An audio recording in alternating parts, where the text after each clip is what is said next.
과거 속 오늘엔 어떤 일이 있었을까요? 영상으로 떠나는 라떼뉴스 여행. 영상실록 오늘 N. 안녕하세요. 아나운서 조진영. 안녕하세요. 아나운서 이은솔입니다. 아, 은솔 씨 오늘 컨디션은 어떤가요? 오늘 아주 좋습니다. 제가 이 시간만 기다리면서 설레는 마음으로 출근했습니다. 아, 그래요. 하나도 없는 알통도 보여주시면서 네, 젊음의 패기를 과시하셨는데 혹시 공부하느라 힘들진 않았나요? 전혀요. 네. 전 세계 과거를 살펴볼 수 있는 이 시간, 영상실록 오늘에니 제가 공부라는 생각보다는 참 설렌다 이런 마음으로 출근했습니다. 아, 그래요? 아, 표정이 아주 준비가 잘 되어 있어요. 뻔뻔하게 이런 얘기도 잘하시고. 그럼요. 아, 네. 자, 의욕 넘치는 모습 너무 보기 좋습니다. 자, 그럼 오늘도 과거 여행 깊게 떠날 준비 되셨겠죠? 네, 그럼요. 함께 출발해 볼까요?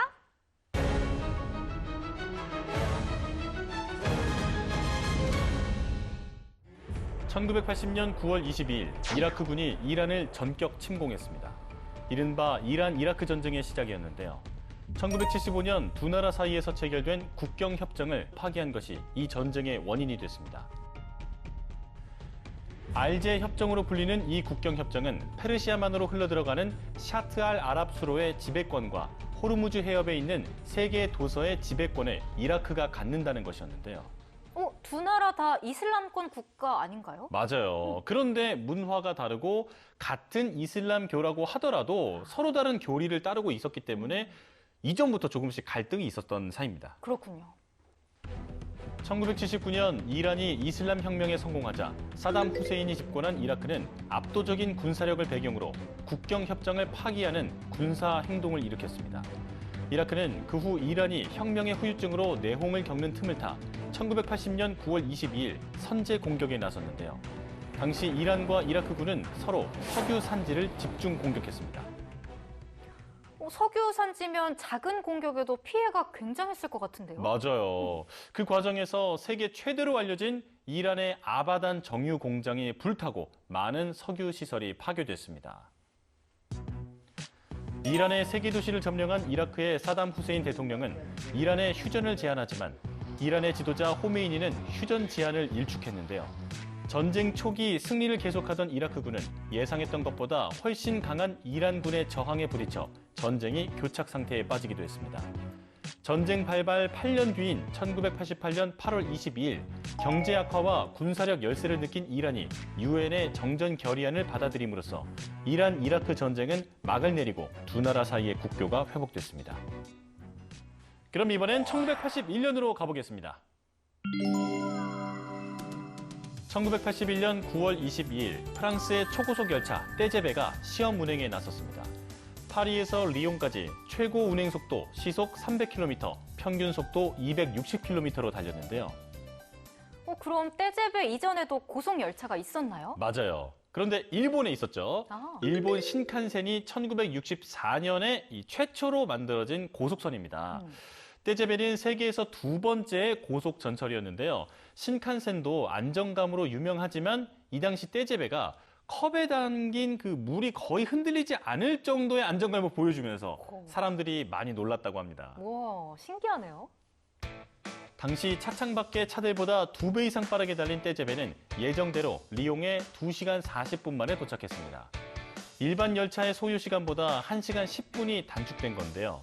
이날 시험 운행에 성공한 떼제베는 닷새 뒤인 9월 27일부터 파리와 리옹 구간에서 상업 운행을 시작했습니다. 그럼 이번엔 2001년으로 가보겠습니다. 위대한 바이올리니스트로 불리며 세계 최고의 공연장인 미국 카네기홀을 운영한 아이작 스턴. 그가 2001년 9월 22일 81세를 일기로 뉴욕 맨해튼의 한 병원에서 세상을 떠났습니다. 병원에서 타계하신 걸 보면 지병이 있으셨나 봐요. 네, 심장병이 있었다고 하는데요. 우크라이나 태생의 유대인으로 태어난 아이작 스턴은 어렸을 때 미국으로 이주해 8살에 음악 공부를 시작하고 20대 초반에 세계 음악계의 총아가 됐는데요. 그는 165cm의 작은 키에 음악의 지존이었습니다. 바이올린 연주자에 앞서 음악 교육자, 음악 운동가로 이름을 날렸는데요. 특히 연주장인 카네기홀 구출운동은 스턴의 명성을 일군 대표적 사건이었습니다.